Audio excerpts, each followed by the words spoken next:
Les paraboles d'Enoch, chapitre 62. Dans ces jours-là, les rois, les puissants et ceux qui possèdent la terre imploreront les anges des châtiments célestes, auxquels ils auront été livrés, de leur donner quelque repos pour se prosterner devant le Seigneur des esprits et pour l'adorer et confesser leurs péchés. Ils loueront et célébreront le Seigneur des esprits en disant : Béni soit le Seigneur des esprits, le roi des rois, le prince des princes, le Seigneur des seigneurs, le Seigneur de la gloire, le Seigneur de la sagesse. Il mettra au jour tout ce qui est secret, ta puissance est dans les siècles des siècles, ainsi que ta gloire. Tes secrets sont profonds et innombrables, et la justice est incommensurable. Ah, nous voyons maintenant qu'il nous faut célébrer et louer le roi des rois, celui qui est le maître absolu de toutes choses. Et ils diront : Qui nous a donné quelque soulagement à nos maux, M-A-U-X, pour célébrer, pour louer, pour bénir, pour confesser nos péchés et nos crimes en présence de sa gloire. Le soulagement que nous demandons est de quelques instants, et cependant, nous ne pouvons l'obtenir. Notre lumière s'est éteinte pour l'éternité, et les ténèbres nous environnent à jamais.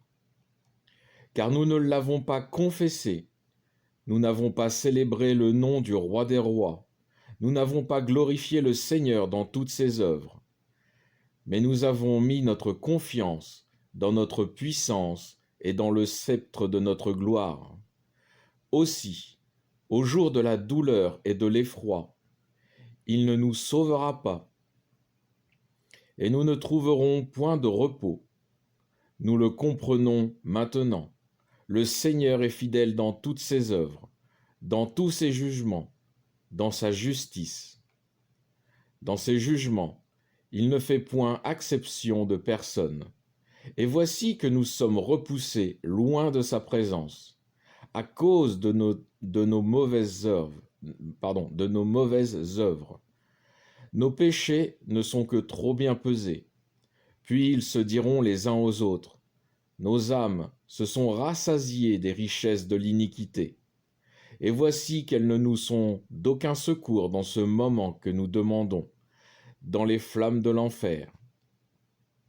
Alors leurs visages seront remplis de ténèbres et de confusion, en présence du Fils de l'homme, et ils seront repoussés loin de lui, car devant lui, le glaive de la justice se dressera pour les exterminer. Et le Seigneur a dit : Voilà ce qu'a décrété ma justice contre les princes, les rois, les puissants et ceux qui possèdent la terre. Chapitre 63. Je vis encore d'autres visions dans ce lieu désert. J'entendis la voix de l'ange qui disait : Voici les anges qui sont descendus du ciel sur la terre, qui ont révélé les secrets aux fils des hommes, et leur ont enseigné à commettre l'iniquité. Chapitre 64. Dans ce temps-là, Noé vit la terre s'incliner et menacer ruine. C'est pourquoi il se mit en route et se dirigea vers les limites de la terre, du côté de l'habitation de son aïeul, Enoch. Et Noé s'écria 3 fois d'une voix amère : Écoute-moi, écoute-moi, écoute-moi. Et il lui dit : Dis-moi ce qui se passe sur la terre, car elle paraît souffrir et être violemment tourmentée. Assurément, je périrai avec elle. En effet, il y avait une grande perturbation sur la terre, et une voix fut entendue du ciel. Je tombai la face contre terre. Alors mon aïeul, Enoch, vint et se tint devant moi. Et il me dit : Pourquoi m'as-tu appelé d'une voix si amère et si lamentable ? Le Seigneur a décidé, dans sa justice, que tous les habitants de la terre périraient, parce qu'il connaissait tous les secrets des anges, qu'ils ont en leurs mains la puissance ennemie des démons, la puissance de la magie, et ceux qui fondent des idoles sur la terre. Ils savent comment l'argent se tire de la poussière de la terre, comment il existe dans le sol des lames métalliques, car le plomb et l'étain ne sont point les fruits de la terre. Il faut aller les chercher jusque dans ses entrailles. Et un ange a été préposé à leur garde, qui s'est laissé corrompre. Alors mon aïeul Enoch me prit par la main, et me relevant, il me dit, « Va, car j'ai consulté le Seigneur sur cette perturbation de la terre, et il m'a répondu. Ils ont rempli la coupe de leur impiété, et ma justice crie vengeance.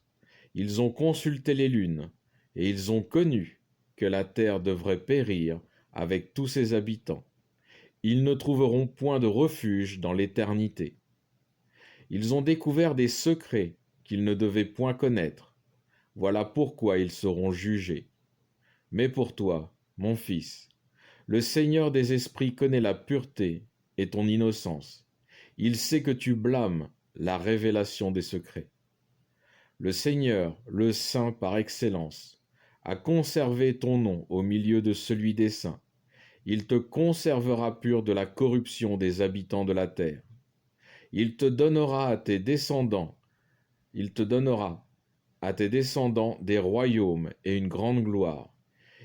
Et il naîtra de toi une race de justes et de saints dont le nombre sera infini.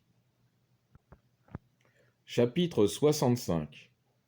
Après cela, il me montra les anges des châtiments célestes, qui se disposaient à venir donner aux eaux de la terre toute leur violence, afin qu'elles servissent à la justice de Dieu et qu'elles fissent le supplice mérité de tous ceux qui habitent la terre.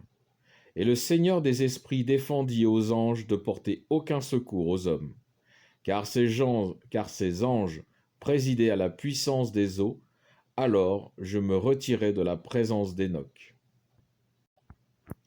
Chapitre 66. Dans ces jours-là, la parole de Dieu se fit entendre à mon oreille. Elle disait, « Noé, voici, ton existence est montée jusqu'à moi, existence pure de crime, existence pleine d'amour et de justice. Déjà les anges élèvent des prisons, et dès qu'ils auront terminé cette tâche, j'étendrai ma main et je te conserverai. De toi sortira une semence de vie qui renouvellera la terre, afin qu'elle ne reste pas vide. Je confirmerai ta race devant moi, et la race de ceux qui habiteront avec toi sera bénie et se multipliera sur la face de la terre, par la vertu du nom du Seigneur. Quant aux anges qui ont commis l'iniquité, ils seront enfermés et jetés dans cette vallée ardente, que mon aïeul Enoch m'a montrée vers l'Occident, où il y avait des montagnes d'or, d'argent, de fer, de métal liquide et d'étain. J'ai vu cette vallée, et il y avait une grande confusion, et les eaux en jaillissaient. Et après que tout cela fut fait, il s'exhala, d'une masse fluide de feu, une sorte d'odeur de soufre, avec des eaux jaillissantes, et la vallée des anges coupables de séduction brûlait sous cette terre. Dans cette vallée, il coulait aussi des fleuves de feu, dans lesquels étaient précipités les anges qui avaient égaré les habitants de la terre. En ces jours-là, elles serviront de guérison de l'âme et du corps aux rois, aux puissants, aux grands et à ceux qui habitent la terre. Et, d'un autre côté, elles serviront pour la condamnation de l'esprit. Leur esprit sera tout entier au plaisir, afin qu'ils soient jugés dans leur corps, parce qu'ils ont méconnu les seigneurs des esprits, et que tout en prévoyant le châtiment qui les menace, ils n'en invoquent pas davantage son saint nom. Et comme leurs corps subiront un supplice terrible, de même aussi leurs âmes auront à supporter une punition éternelle. Car la parole du Seigneur des esprits a toujours son effet. Son jugement fondra sur eux, parce qu'ils se sont confiés dans les voluptés de leur corps, et qu'ils ont nié le Seigneur des esprits. Dans ces jours, les eaux de cette vallée seront changées, quand les anges seront jugés, l'ardeur de ces sources prendra une intensité nouvelle. Et quand les anges monteront, les eaux de ces sources se refroidiront après s'être échauffées. Alors j'entendis saint Michael qui me disait: le jugement que subiront les anges menace également les rois, les princes et ceux qui possèdent la terre. Car ces eaux, en donnant la vie aux esprits des anges, donneront la mort à leur corps. Mais ils ne comprendront pas, ils ne croiront pas que ces eaux rafraîchissantes puissent se changer en un brasier ardent qui brûlera pendant toute l'éternité. Je fais un résumé de ces chapitres. Au chapitre 62, Enoch évoque la toute fin sous les coupes de la colère de Dieu. Babylone est tombée et le Seigneur Jésus revient pour mettre un terme à la domination de l'Antichrist. On retrouve ces passages dans le livre de l'Apocalypse, chapitre 6, versets 13 à 17, et chapitre 19, versets 11 à 21. Les rois et les puissants savent que Dieu met un terme à leur autorité. Ils reconnaissent que Dieu fait ce qu'il veut, qu'il est roi des rois et seigneur des seigneurs. Ils savent aussi ce qui les attend. Leurs vies ont été rassasiées par les richesses de l'iniquité. Ils vont maintenant connaître la profondeur des ténèbres pour l'éternité. Du chapitre 63 au chapitre 65, Enoch fait une rétrospective sur les décrets de Dieu, concernant le déluge, Noé et sa postérité. Au chapitre 66, Dieu va maintenant parler à Noé, au sujet de sa descendance, puis des anges déchus, qui seront jetés dans une vallée qui servira à la corruption des hommes. Les rois et les puissants profiteront des sources de cette vallée, connaissance de démons, pour le bien-être de leur vie et de leur chair. Mais le revers de cette source, c'est la mort de l'esprit. Et lorsque le jugement sera venu, cette source se changera en un brasier brûlant, éternel, et le corps et l'âme de ceux qui s'y trouvent emprisonnés subiront ce supplice éternellement.